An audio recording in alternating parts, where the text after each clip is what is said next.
Bismillahirrahmanirrahim. Assalamualaikum warahmatullahi wabarakatuh.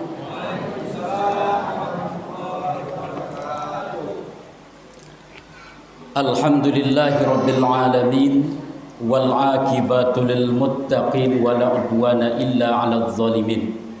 Asyhadu an la ilaha illallah wahdahu la syarika lah wa asyhadu anna Muhammadan abduhu wa rasuluh.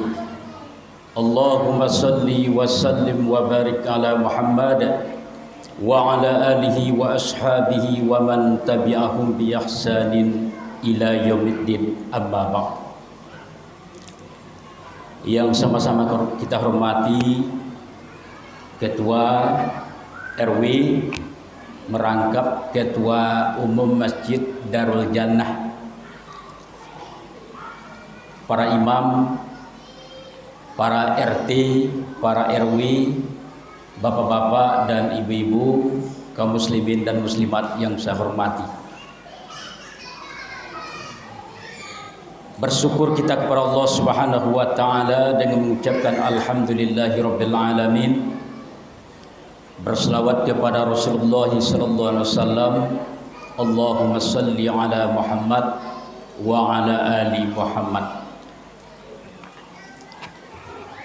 Pada subuh Ahad 2 minggu yang lewat, saya menyampaikan tausiah dalam rangka gerakan sholat subuh berjamaah di Masjid Raya Pasir Pengerayan. Di sana saya menyampaikan tentang adab-adab ziarah kubur. Ternyata setelah saya ceramah, rupanya banyak di antara jamaah ini yang selama ini tidak tahu tentang adab ziarah kubur tersebut.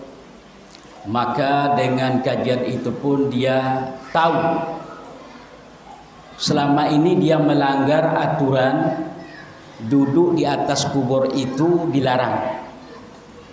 Saya bacakan hadisnya. Maka ada pun sebagian dari jemaah itu, berapa orang meminta dipoto hadis tersebut. Kemudian juga apabila kita ziarah kubur itu membawa air, disunnahkan membawa air, disiram. Selama ini mungkin kita tidak tahu, dan ini mungkin kajian ini pada pertemuan-pertemuan selanjutnya mungkin bisa disampaikan. Mungkin waktu kuliah subuh bisa disampaikan.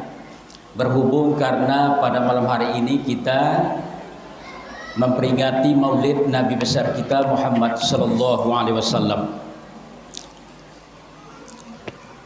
Tentang Maulid ini adalah kelahiran Nabi besar kita Muhammad sallallahu alaihi wasallam sebagai tauladan kita, sebagai contoh kita. Laqad kana lakum fi Rasulillahi uswatun hasanah. Sungguh kata Allah, di dalam diri Muhammad itu adalah suri contoh tauladan yang baik. Jadi apa yang akan kita contoh? Selama ini kita tidak tahu. Kalau ada orang ceramah masalah Maulid Nabi, kadang-kadang yang diceritakannya mulai semenjak dia lahir sampai kadang-kadang dia menikah, sampai dia meninggal dunia. Tetapi malam ini saya akan coba menjelaskan apa saja suri teladan yang harus kita ikuti. Sifat Rasulullah itu apa saja yang harus kita ikuti. Memang kalau diceritakan masalah Maulid ini dari sekarang ini sampai subuh besok tidak selesai. Tetapi kita ambil yang penting-penting saja. Mudah-mudahan ini bisa kita amalkan. Yang pertama,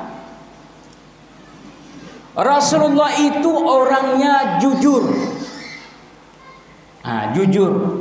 lawan jujur adalah dusta, bohong.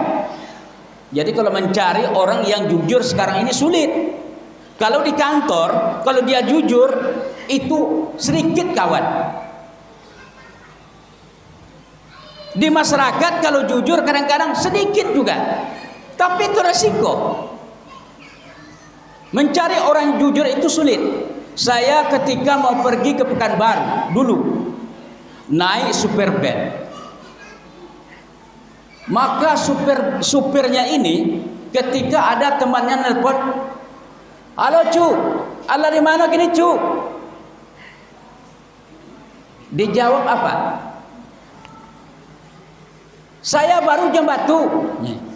Padahal sudah sampai di Tandun.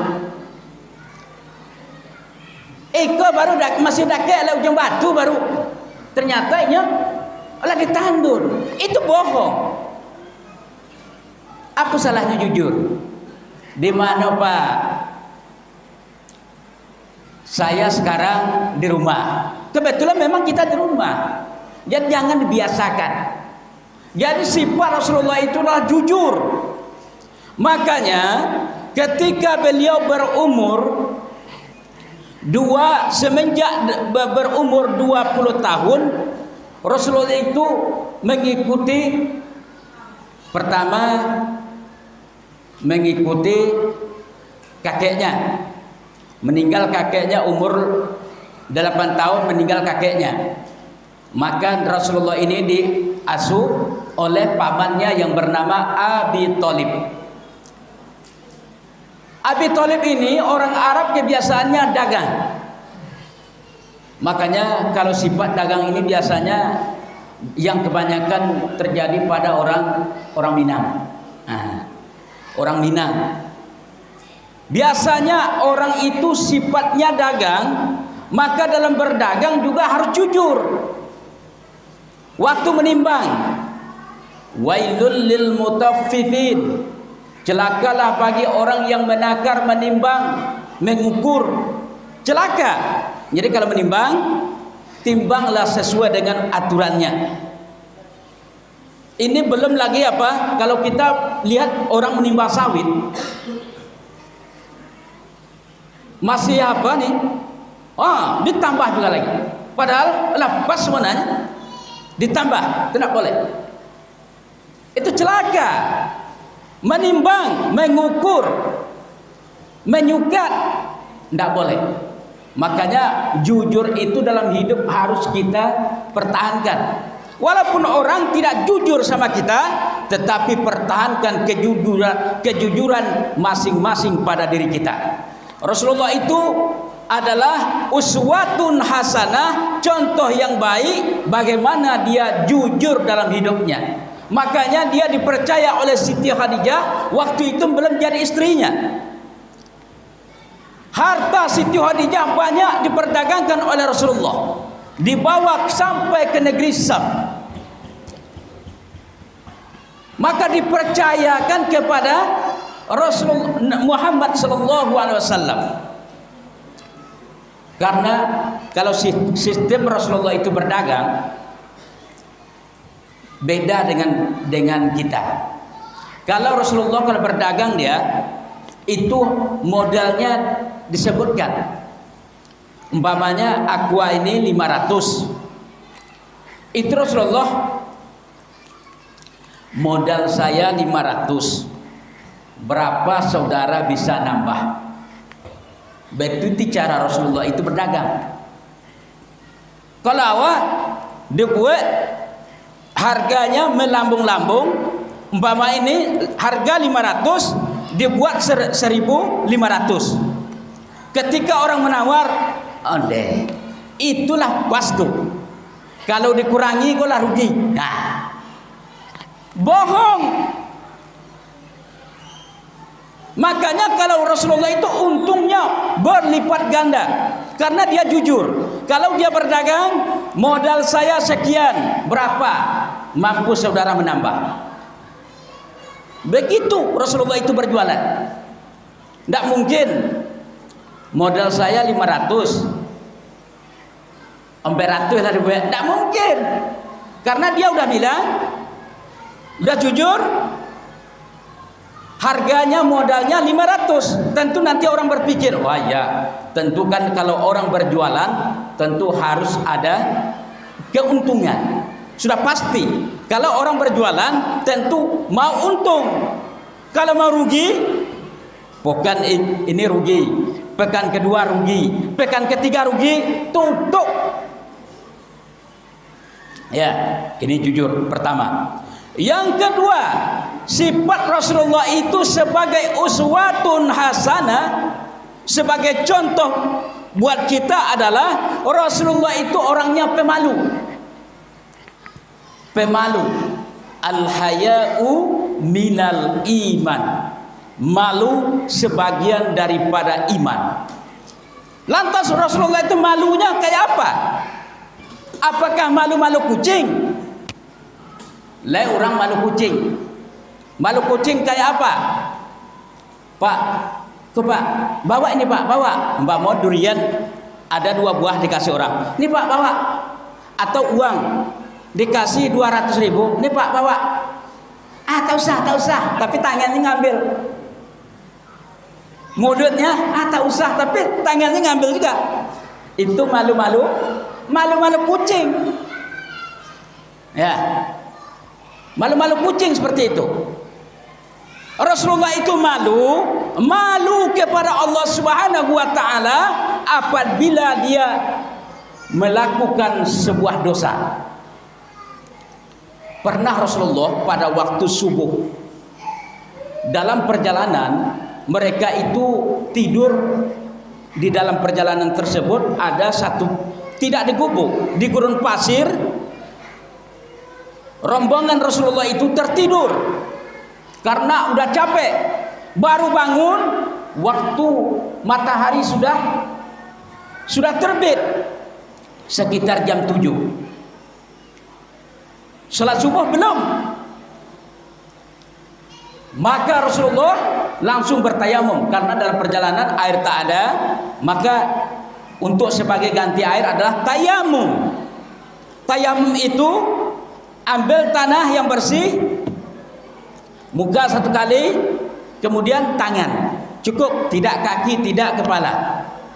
Jangan dibuat sama seperti wudhu. Tayamum itu cuma membasuh muka, dan itu pun ambil tanah baru ke muka, kemudian baru tangan. Selesai. Itu namanya tayamum.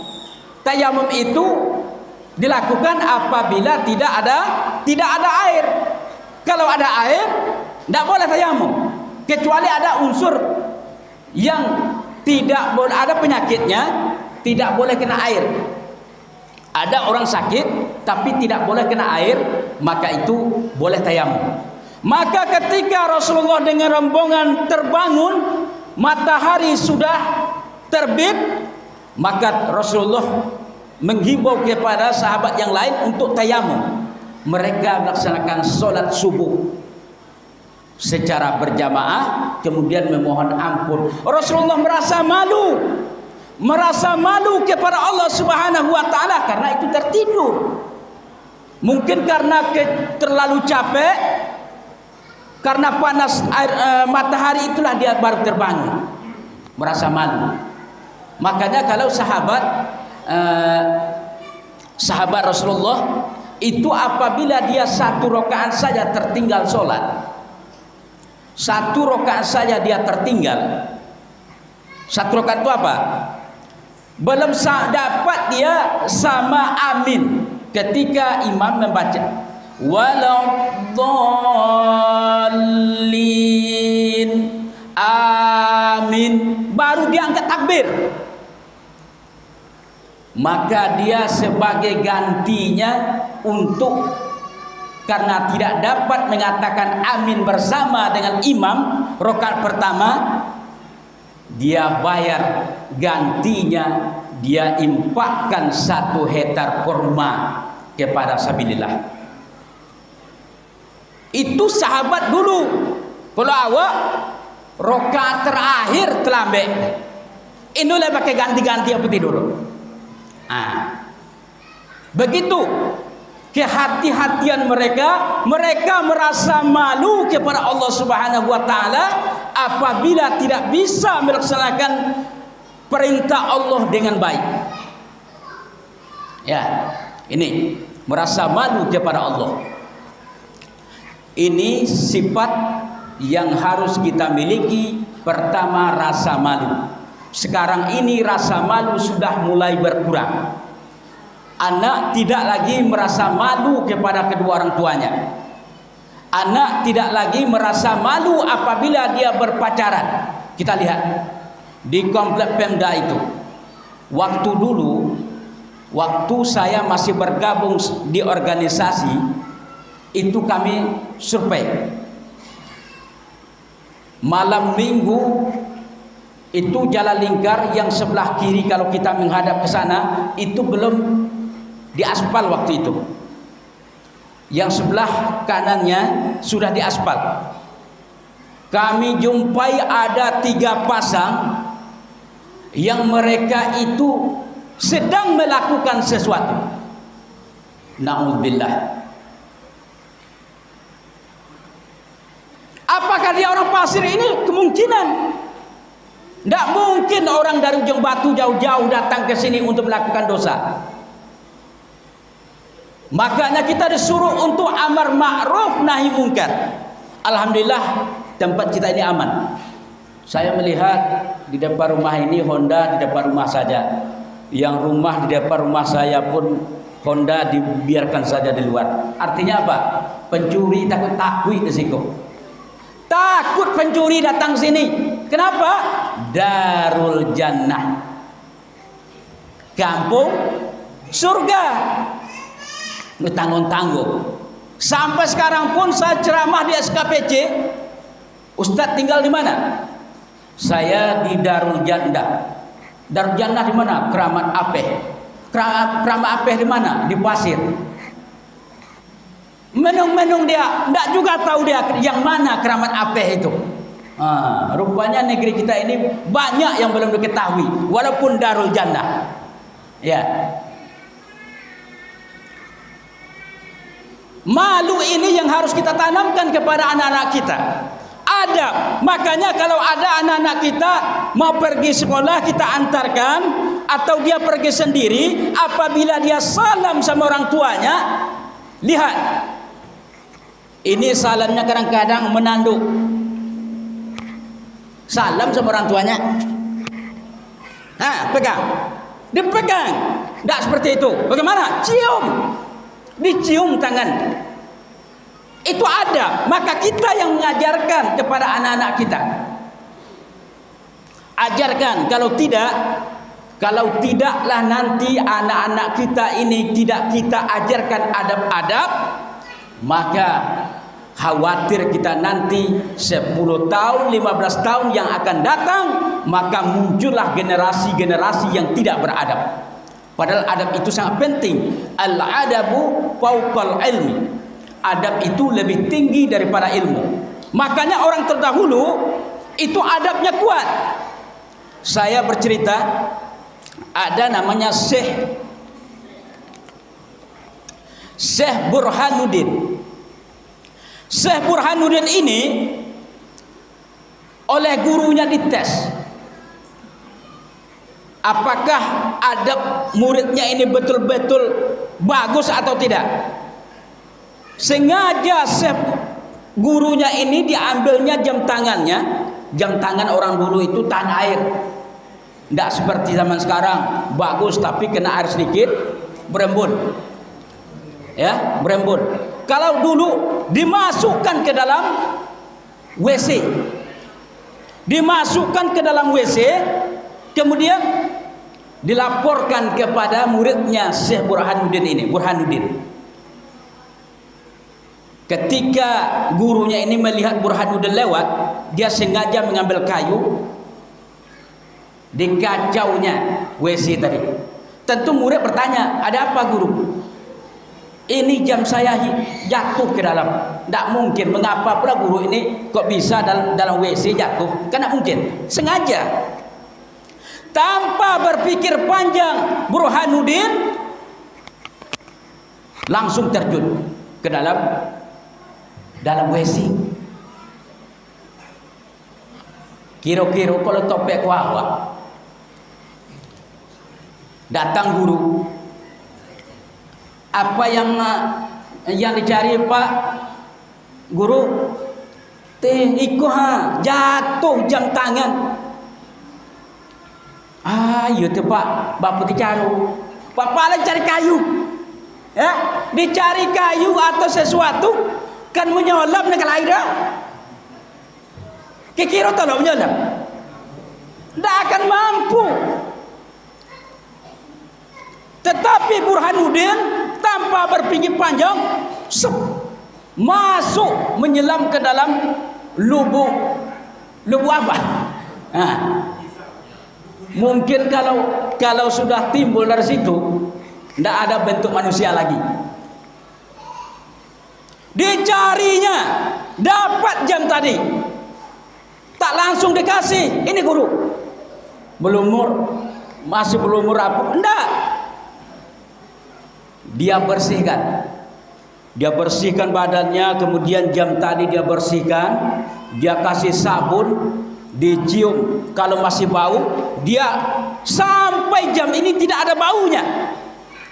Kemudian baru dikasih kepada gurunya. Itu ada. Begitu orang dulu tinggi adabnya. Makanya Syekh Burhanuddin itu bisa berjalan di atas air. Berjalan di atas air. Jadi orang dahulu itu walaupun ilmunya sedikit tapi adabnya tinggi, bisa karomah. Makanya orang dulu itu seperti Syekh Abdul Ghani Al-Khalidi, pesantren Batu Bersurat, itu sampai sekarang tidak bisa dipindahkan makamnya di Kabul. Tetapi kadang-kadang makamnya itu sudah air semua. Kadang-kadang muncul dari dalam air itu ada sinar bercahaya.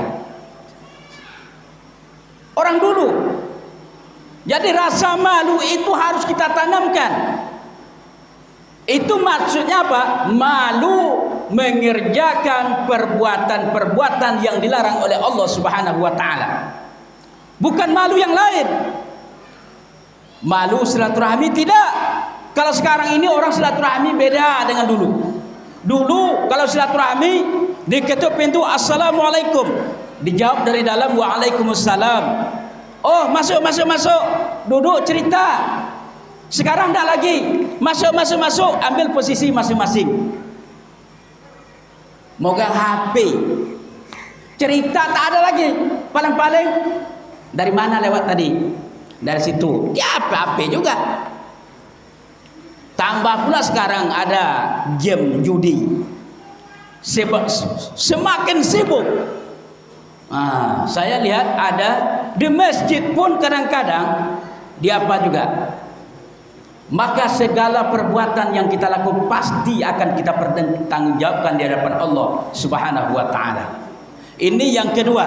Pertama jujur, yang kedua rasa malu.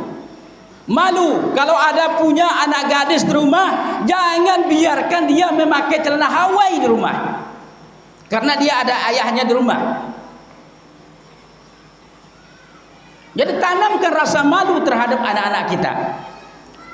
Yang ketiga, lemah lembut. Rasulullah itu lemah lembut. Lemah lembut itu apa? Ucapannya, bukan badannya. Lemah lembut gitu bukan. Tidak. Ucapannya, ketika orang bertanya dia jawab baik. Pak, boleh saya bertanya? Ya Rasulullah, boleh saya bertanya? Boleh. Tidak pernah dalam riwayat kita lihat, ya Rasulullah, bolehkah saya bertanya? Wah, tidak boleh. Ini sedang galau. Tidak ada. Silakan. Maka Rasulullah itu orang yang lemah lembut. Lemah lembut, suami pun lemah lembut terhadap istri. Dari mana bang? Dijawab oleh, oh dari rumah tetangga. Bagaimana? Dari mana bang?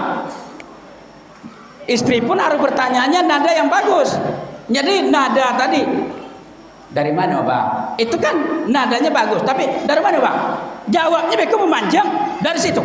Nah, itu kan memancing pertanyaan dengan jawaban yang tinggi. Yang keempat, yang ketiga lemah lembut, yang keempat rendah hati. Rendah hati bukan rendah diri. Rendah hati, siapapun yang mengucapkan salam, bahkan Rasulullah sama anak kecil pun dia mengucapkan salam. Ada anak kecil yang lewat depannya, dia mengucapkan salam, assalamualaikum. Walaupun mungkin anak kecil tak bisa menjawab, tetapi anak kecil itu umur yang 10 tahun ke bawah, itu anak-anak kita cepat lengketnya. Makanya kalau ada guru-guru, kalau di rumah kita mau mengajarkan anak-anak kita Asmaul Husna, yang sifat nama-nama Allah yang 99 itu kita ajarkan kepada anak-anak, walaupun kita tidak hafal, tapi kita sampaikan kepada anak-anak kita, maka mereka cepat ingatnya, cepat dia hafalnya. Kenapa? Karena otaknya masih bersih, belum ada pemikiran yang lain. Kalau seperti kita, untuk makan hari besok dipitung ayo, untuk sekolah anak,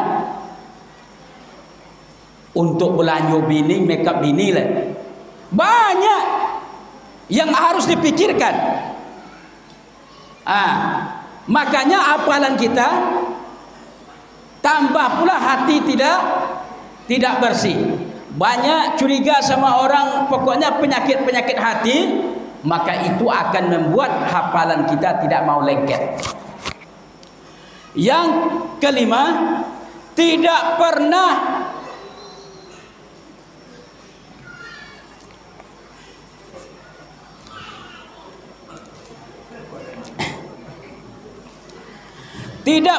memberatkan orang lain. Rasulullah itu sifatnya, walaupun dia diasuh oleh pamannya, tapi tidak pernah memberatkan orang lain. Dalam sirah Nabawi itu diceritakan bahwa Rasulullah itu menjahit terompahnya sendiri, memperbaiki terompahnya, menjahit pakaiannya sendiri. Artinya apa? Dia mandiri. Umur masih dalam kandungan ayahnya sudah meninggal dunia, Abdullah. Berumur 6 tahun ibunya Siti Aminah meninggal dunia. Maka diasuh oleh kakeknya. Umur 8 tahun kakeknya meninggal dunia. Maka diasuh oleh pamannya Abi Thalib. Makanya jasa pamannya ini Abi Thalib sampai dia berkeluarga. Rasulullah itu, barang siapa yang mengganggu Muhammad, kata Abi Thalib, langkahi dulu mayat saya. Begitulah perjuangan Abi Thalib untuk memperjuangkan keponakannya ini. Sehingga ketika Abi Thalib mau sakratul maut, sudah napasnya sudah gini, Rasulullah menangis, kemudian berkata, ya ammi qul la ilaha illallah, wahai pamanku ucapkan la ilaha illallah. Tetapi Abi Thalib tak mau. Karena apa? Karena tidak mendapat hidayah. Menangis Rasulullah, orang yang memperjuangkannya, mati-matian memperjuang Rasulullah, sampai Rasulullah itu menjadi nabi. Abi Thalib inilah sebagai orang yang membela mati-matian Rasulullah ini. Ketika di akhir hayatnya mati dalam keadaan tidak bisa mengucapkan kalimat la ilaha illallah, maka dia mati dalam keadaan kufur, tidak beriman kepada Allah. Maka dalam satu riwayat dikatakan, siksaan yang paling ringan yang diberikan kepada Abi Thalib adalah apabila dipakaikan terompah neraka, maka menggelegarlah otaknya. Itu yang paling ringan. Tanggung-tanggung. Tidak tanggung-tanggung. Makanya api neraka itu sangat dahsyat sekali. Ketika Nabi Adam diciptakan, kemudian diciptakan Hawa, maka mereka tinggal di surga. Setelah mereka tinggal di surga, mereka menikmati fasilitas yang ada di surga. Kemudian ada larangan, wala taqraba hadhihi syajarah, jangan kamu dekati pohon ini Adam. Fa adzallahuma syaitanu anha fa akhrajahuma mimma kana bih. Maka datanglah setan menggelincirkan keduanya. Adam digelincirkan, istrinya digelincirkan, maka mereka memetik yang namanya pohon huldi. Kemudian mereka diusir, disuruh keluar dari surga. Disuruh keluar dari surga, tercampak ke dunia ini. Tidak pula bersama. Yang satu di barat, satu di timur. Maka Nabi Adam waktu itu memohon ampun selama 40 hari, 40 tahun lamanya. Apa ucapan Nabi Adam? Rabbana zalamna anfusana wa illam taghfir lana wa tarhamna lanakunanna minal khasirin. Satu kejahatan saja yang diperbuat oleh Nabi Adam, maka taubatnya 40 tahun baru diterima oleh Allah Subhanahu wa taala. Maka setelah tinggal di dunia karena keadaan terpisah selama 40 tahun antara Nabi Adam dengan istrinya, maka berjumpalah mereka namanya di Jabal Rahmah di kota Mekah. Di situ mereka berjumpa. Mereka ingin memasak. Waktu mereka ingin memasak sesuatu, apa alat untuk memasak. Maka memohon kepada Allah, maka Allah kirim Jibril. Bagaimana cara untuk memasak? Maka Jibril pun berkata, tunggu Adam, saya akan pergi menemui malaikat Zabaniyah. Zabaniyah itu malaikat penjaga pintu neraka, meminta api untuk masak. Dibawa oleh malaikat sebesar biji zarah, sebesar biji bayam. Api neraka itu sebesar biji bayam, cuman dibawa dari neraka itu tidak oleh malaikat Zabaniyah, tidak langsung dikasih kepada malaikat Jibril, direndam sebanyak 69 kali, dicelup. Dapat apa tadi? Sebesar biji zarah, dicelup di lautan. 7 lautan. Sehingga lautan pun kering. Karena begitu panasnya, hanya sebesar biji zarah. 69 kali dicelupkan. Kemudian baru dikasih kepada Nabi Adam. Itulah api yang sekarang ini. Asok neraka itulah yang kita pergunakan api sekarang. Begitu sadisnya api neraka itu. Makanya kita dari hidup di dunia ini lebih baik kita sami'na wa ata'na. Kami patuh kepada Engkau ya Allah. Kami mendengar dan kami patuh. Makanya kalau Rasulullah itu kalau ibadahnya bukan main, sampai bengkak mata kakinya. Padahal dia sudah diampuni dosanya, dijamin masuk surga. Nih, yang kelima tadi, tidak pernah memberatkan orang lain. Yang keenam, sangat sederhana, penampilannya sederhana. Rasulullah itu tidak bergaya-gaya, tetapi hidupnya sederhana. Apabila dia bangun dari tidur, maka nampaklah bekas pelepah kurma di punggungnya.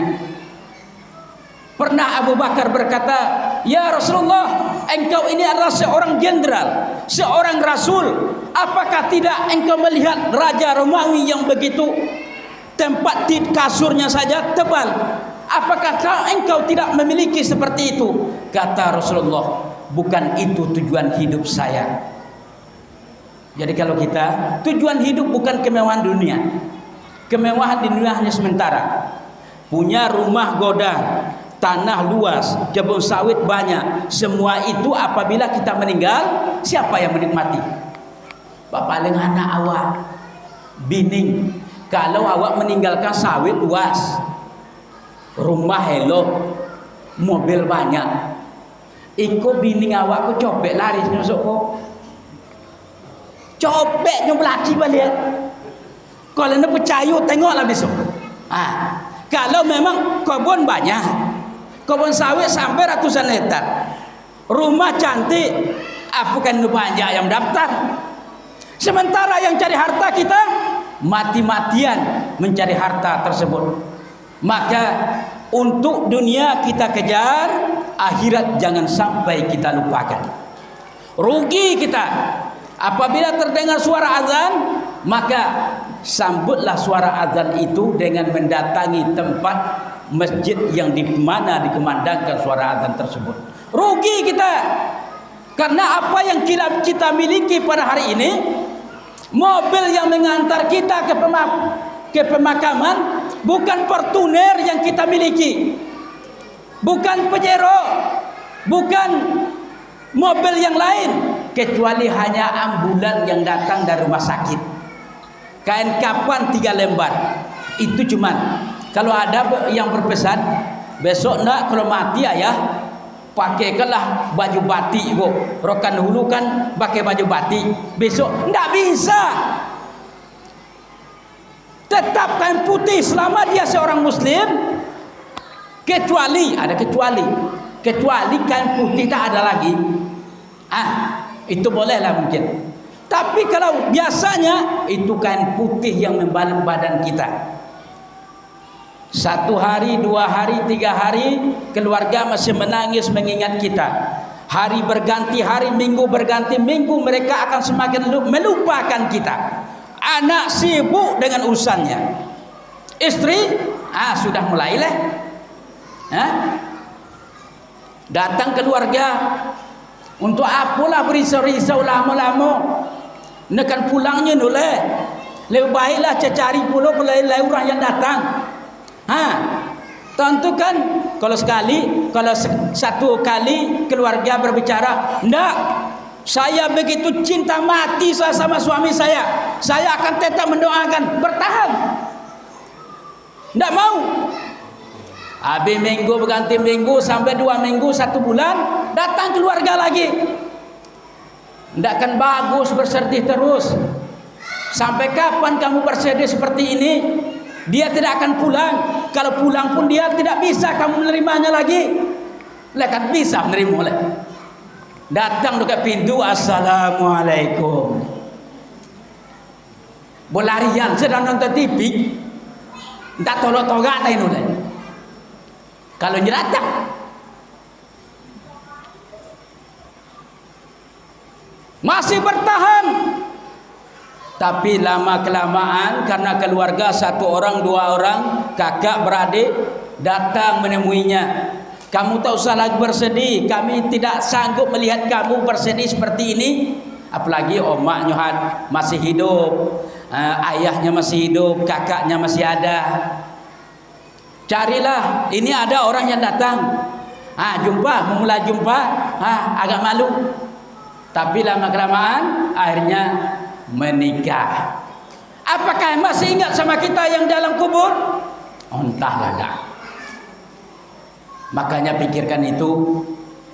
Selagi kita masih bisa menarik napas yang baik, selagi masih ada kesempatan, masih ada kesehatan, maka jangan sampai kita tinggalkan ibadah-ibadah kepada Allah Subhanahu wa taala. Rugi kita. Ya. Kemudian yang ke-7, tidak pernah membalas kejahatan dengan kejahatan. Ini sifat Rasulullah. Pernah suatu hari ketika Rasulullah sedang sholat, datanglah kaum kafir Abu Jahal, Abu Lahab, Abu Sufyan. Pokoknya yang nama-nama Abu gula, pamannya Abu Jahal, Abu Lahab, Abu Sufyan, Abu dapur yang tidak. Ya. Tapi kalau 3 Abu ini datang, dia ambil nyatai onta di atas kepala Nabi. Siti Fatimah melihat ayahnya diperlakukan seperti itu, langsung dia mau membalas. Rasulullah tetap sholat. Kemudian setelah itu turun Jibril. Karena begitu dahsyatnya hinaan orang kafir terhadap Rasulullah, turun Jibril. Apa kata Jibril? Hei Muhammad, jika engkau izinkan, akan saya hancurkan mereka ini, akan saya ambil gunung Uhud langsung. Wah, kira-kira kau topek wawan. Weh Pak RT, Pak RW, ikulah padek kok. Orang menghina Pak RT, Pak apa? Nangkinin bapo kekuasaan lagi. Apakah memang gunung Uhud itu akan supaya mereka mati? Kalau Pak RT, Pak RW aku, kalau betul lantak sama. Nah, ya. Tapi Rasulullah tidak. Jangan. Mungkin dari mereka ini orang-orang yang tidak paham, tetapi saya berharap masih ada nanti dari keturunan-keturunan mereka yang mau menyembah kepada Allah Subhanahu wa taala. 10 tahun Rasulullah itu menyuruh umat ini untuk menyembah kepada Allah. Orang Arab itu kebiasaan mereka menyembah patung. Ada yang menyembah patung. Kalau kita pergi ke Pekanbaru, masuk pasar bawah, itu banyak orang Cina. Itu kalau matahari terbit, itu ada yang menghadap ke matahari pakai apa? Itu menurut ajaran mereka. Mereka bertuhan kepada matahari. Itu kita tidak permasalahkan karena itu keyakinannya. Tetapi kita sebagai orang Islam, makanya iyyaka na'budu wa iyyaka nasta'in. Kepada engkau kami menyembah dan kepada engkau kami mohon pertolongan. Makanya ketika orang Arab datang menghadap kepada Rasulullah, hei Muhammad, jangan sebarkan agama. Kalau memang kamu bersikeras juga untuk menyebarkan agama Islam, oke. Ada tawaran. 1 hari menyembah Tuhan kamu, 1 hari pula menyembah Tuhan kami. Bagaimana? Lah pihaka orang-orang kafir pula untuk menghadapi Rasulullah ini. Maka apa katanya? Tidak. Maka turun Jibril membawa ayat Qul ya ayyuhal kafirun. Yang terakhir lakum dinukum waliyadin. Agamamu terserah kamu, agama kami terserah kami. Makanya dalam ajaran Islam, kalau ada orang di luar Islam ulang tahun hari besar Islam, hari besar agamanya, kita tidak boleh mengucapkan selamatan kepada mereka. Masalah akidah tidak boleh ada toleransi. Tetapi kalau masalah muamalah, jual beli, masalah gadai, masalah hubungan manusia sesama manusia, itu dibolehkan. Tetapi kalau sudah masuk masalah akidah, masalah ketuhanan, tidak ada toleransi, tidak boleh. Jadi kalau ada nanti di samping rumah kita dia tidak agama Islam, pas hari Natal kita pun datang pula ke rumahnya, ikut pula mengucapkan salam, haram hukumnya. Haram hukumnya. Oh, kalau mereka datang, kalau dia datang ke tempat kami, kalau hari raya Idul Fitri dia datang mengucapkan salam, bahkan membawa sesuatu kepada kami, kami mau membalas pula, tidak boleh. Kalau dia mau mengucapkan kepada kita, itu urusan dia. Tetapi bagi kita mengucapkan selamatan kepada mereka, itu dilarang dalam agama kita karena menyangkut masalah akidah. Makanya masalah akidah ini tidak boleh dicampur adukkan.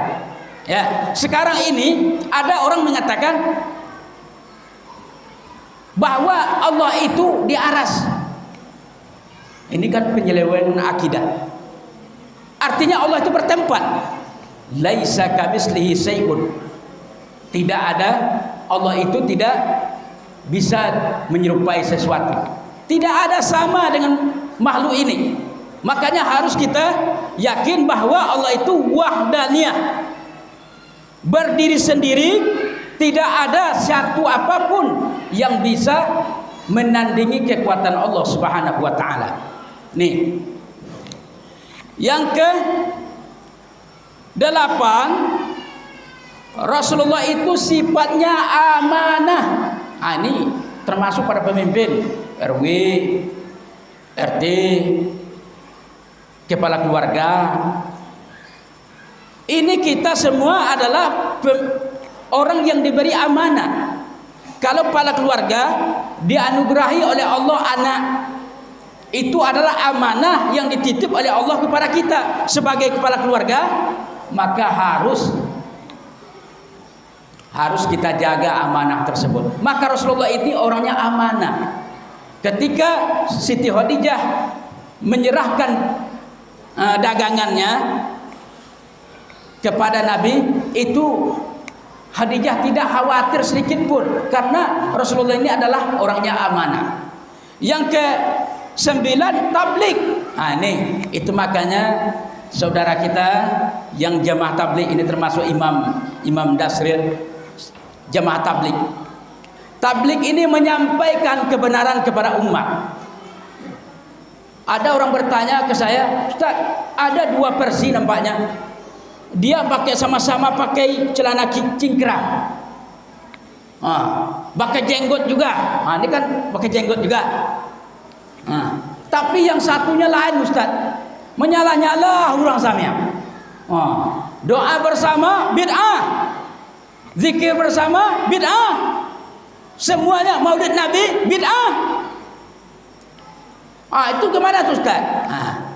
Kalau bedanya, pertama, kalau jamaah tabligh itu biasanya banyak yang pakai serban, tapi ada yang tidak pakai serban. Kemudian untuk membedanya, kalau celana sudah jelas mereka sama-sama cingkrang, ya, ketika sholat. Jadi kalau ada sholat nanti dekat kita, kalau lah banyak layang moderiko, itu beda. Tapi kini ko lah ino istiqomah orang telah do. Lah untuk lagang awak elek. Dulu bermacam-macam layang berputar-putar, layang dodek, layang tu luncur-luncur sama. Coba itu batal solat. Kalau gini-gini batal solat. Itu apa? Meniru. Makanya al-amalu bila ilmin fahuwa raddun. Amal tanpa didasari dengan ilmu, maka amal itu akan ditolak oleh Allah Subhanahu wa taala. Maka jangan sembarang-barang buek. Kalau tidak ada tahu dasarnya, jangan dibuek. Ini bedanya. Jadi kalau jamaah tabligh itu biasanya itu mengajak umat ini datang dari door ke door, dari rumah ke rumah, mengajak, Pak, beko maghrib di mana, Pak? Mau di rumahnya, sama-sama datang ke masjid, Pak, yuk. Itu tabligh. Ini mereka mengikuti jejak Rasulullah, karena Rasulullah itu salah satu sifatnya adalah tabligh, menyampaikan risalah dari Allah Subhanahu wa taala. Cuman kuncinya 2. Tugas ustaz, tugas ulama, tugas nabi, tugas kita ini cuman 2. Basirau wa nadhira. Memberi kabar gembira dan memberi peringatan. Seperti saya ceramah hari ini, malam ini saya menyampaikan bahwasanya orang-orang yang selalu taat kepada Allah itu nanti akan ditempatkan di surga. Tapi orang-orang yang selalu ingkar kepada Allah maka akan ditempatkan di neraka. Itu terserah kita mau pilih yang mana. Paksa tidak. Dalam Islam itu tidak boleh dipaksa. Makanya kalau ada orang hatinya memanglah boku, tidak mau lagi mendengar nasihat-nasihat, tidak mau. Pokok siapapun yang mengasih nasihat, itu kalau sudah seperti itu akibatnya apa? Karena hati sudah keras. Maka tunggu petunjuk dari Allah. Kalau seandainya dia mendapat petunjuk, kalau tidak mendapat petunjuk sampai dia meninggal dunia, maka dia mati dalam keadaan su'ul khatimah, mati dalam keadaan tidak beriman kepada Allah. Makanya kalau ada orang meninggal, apalagi pejabat, itu mudah-mudahan husnul khatimah, mudah-mudahan husnul khatimah, itu berupa doa. Tetapi yang pada hakikatnya itu tergantung pada diri pribadi kita. Kalau mau taat kepada Allah, maka insya Allah Allah akan balas. Tetapi kalau ingkar, maka Allah akan tunggu. La in syakartum la azidannakum. Jika kamu bersyukur, maka Allah tambah. Wala in kafartum inna adzabi lasyadid. Jika kamu ingkar, maka sesungguhnya azab Allah amatlah pedih. Maka dari itu Bapak Ibu yang berbahagia, bagi ibu-ibu itu bisa dua pilihan. Kalau mau sholat berjamaah di masjid boleh, mau di rumah tidak jadi masalah. Karena perempuan, kalau seandainya datang ke masjid akan menimbulkan fitnah, lebih baik sholat di rumah. Karena zaman Rasulullah itu memang bagi wanita lebih baik di rumah daripada di masjid. Itu kenapa? Karena zaman Rasulullah itu kalau wanita diikuti dari belakang, diganggu, akan menimbulkan fitnah, maka lebih baik wanita itu di rumah daripada di masjid. Tetapi kalau dia datang ke masjid sholat berjamaah, tidak ada menimbulkan fitnah, tidak ada orang yang mengikutinya, maka boleh sholat berjamaah di masjid untuk mengambil fadail amalnya. Karena sholat satu kali di masjid lebih afdal 27 kali sholat di rumah, lebih afdal satu kali di masjid. Begitulah besar pahalanya. Bagi kita yang laki-laki itu tak ada toleransi, tak ada toleransi. Kecuali sakit itu pun sakit yang benar. Kalau dia buat pura-pura sakit, itu makanya saya mengajak Bapak saudara sekalian, kalau ada kesempatan kita, badan sehat, kesempatan ada, kemauan masih ada, maka ramaikan masjid kita ini. Jangan tunggu besok mati ajal tidak menunggu kita. Kapan saja. Ini kalau musim corona itu potang, dapat nyobit lagi. Supir ambulan yang di rumah sakit, kebetulan dekat rumah kami, ditanya waktu musim corona potang, itu antara 8 orang 10 orang satu hari mengantar jenazah. Bayangkanlah itu baru yang diantar rumah sakit. Kalau yang sakit diam di rumah, meninggal itu tak berapa banyak dulu.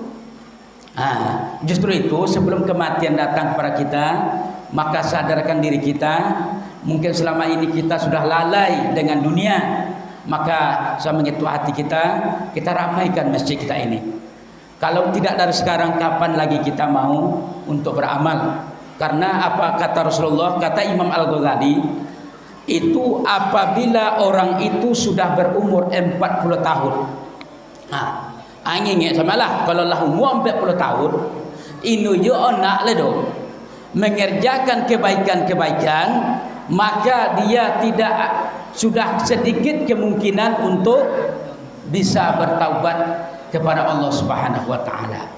Artinya untuk mengerjakan kebaikan sudah jauh. Maka dari itu mari kita sadari kembali, tujuan hidup kita adalah untuk pengabdian kepada Allah Subhanahu wa taala. Tapi jangan kita tinggalkan dunia ini. Boleh kita jadi orang kaya, Allah tak larang. Tapi dengan kekayaan itu kita bisa berimpak. Kita bisa membangun musola, kita bisa bangun masjid. Ini coba. Itu tanah alhamdulillah sudah tinggal 5 juta lagi bilang Pak RW itu. Ini kan impak warga sini kuat. Artinya apa? Kekayaan, karena di sini ini orang menganggap saya di mana seceramah, kalau orang itu tahu keramat apa ini. Oh, di situ orang-orang rumah, orang-orang hampir setiap rumah punya mobil.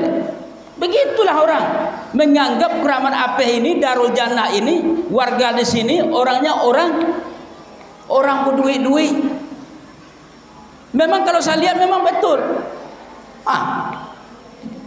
Boleh tanah itu kalau menurut apunya, kalau masjid-masjid lain tuh masih banyak utang tuh lah. Awak Las kocik tinggal 5 juta lah. Kenapa?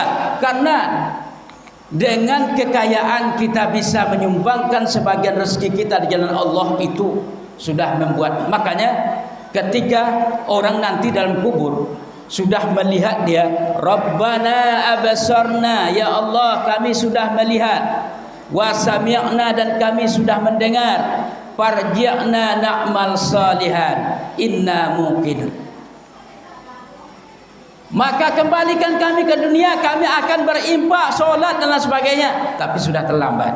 Jadi sebelum itu terlambat, saya mengetuk hati kita semua, apabila dengar suara azan, mari kita paksakan diri kita. Walaupun malah paksakan saja. Ini yang terbiasa.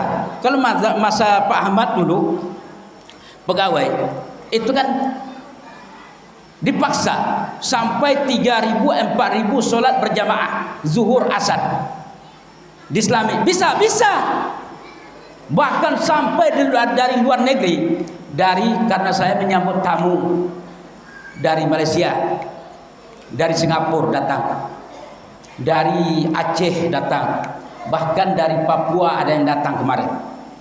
Mereka selalu melihat sampai 4.000 orang pakai jubah keluar dari masjid, apa kan nampak di videonya, luar biasa. Dipaksa, bahkan ditanya sama saya, itu Ustaz, itu nampaknya pakai absen ya? Iya. Mbak Pujarulah nampak orang apalagi diumumkan oleh Pak Ucap Parlah waktu itu.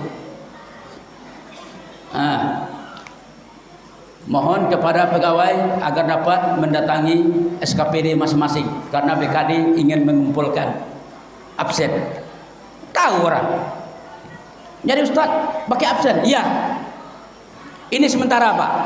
Memang harus dipaksa dulu. Jadi jangan kita menunggu pimpinan kita memaksa, tetapi mari kita paksakan diri kita untuk beribadah. Mudah-mudahan dengan kita memaksakan diri, mudah-mudahan akan menjadi biasa. Kalau lo datang ke masjid rasmi kosati, kalaulah model itu, ini datang ke masjid olah kosati, itu tandunya olah membekas dalam diri kita. Tapi kalau lo datang ke masjid biasa itu wak kaji-kaji lah dulu ya. Nah, ini minta maaf saja saya, karena kehidupan kita ini sebentar saja. Kemarin saya ikut menyolatkan jenazah Aliong yang di Kumuh, orang Cina, yang istrinya itu sepupu sama saya, orang Surumunai, itu COVID, dan kami menyolatkannya.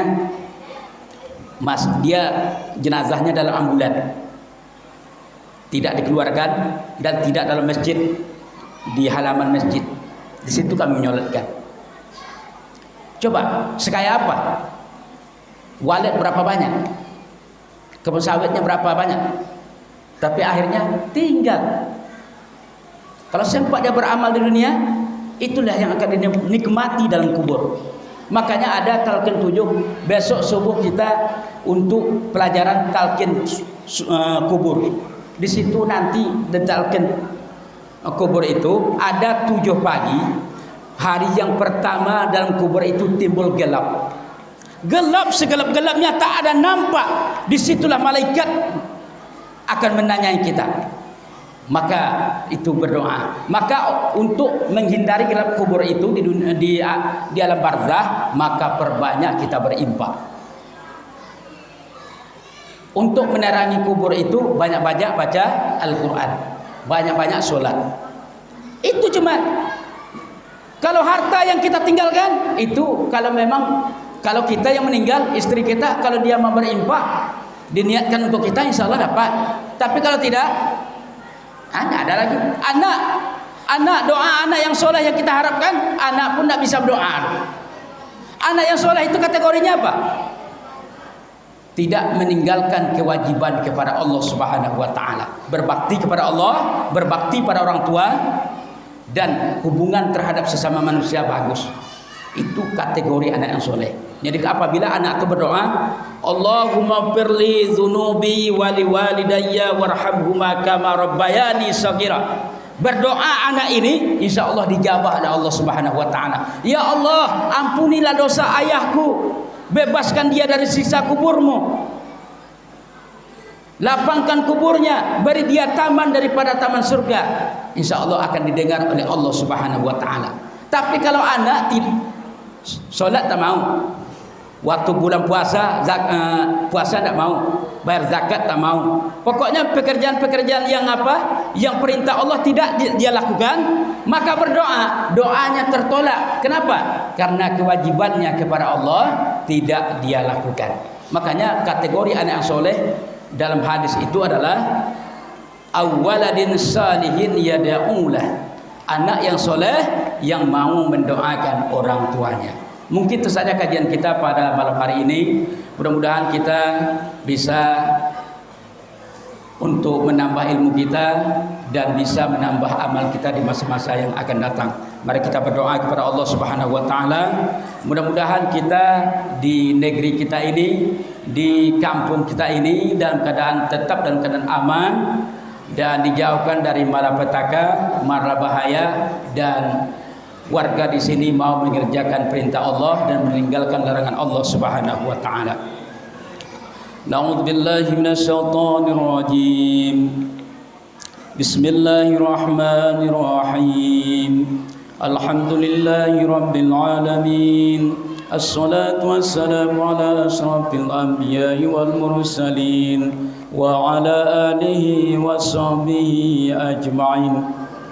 Allahumma anta rabbuna la ilaha illa anta khalaqtana wa nahnu ibaduka wa nahnu ala amrika wa wa'dika mastata'na na'udzu bika min syarri ma sana'na nabulaka bi ni'matika alaina wa nabu bi dzambina faghfir lana fa innahu la yaghfiru dzunuba illa anta ya ghafurur rahim.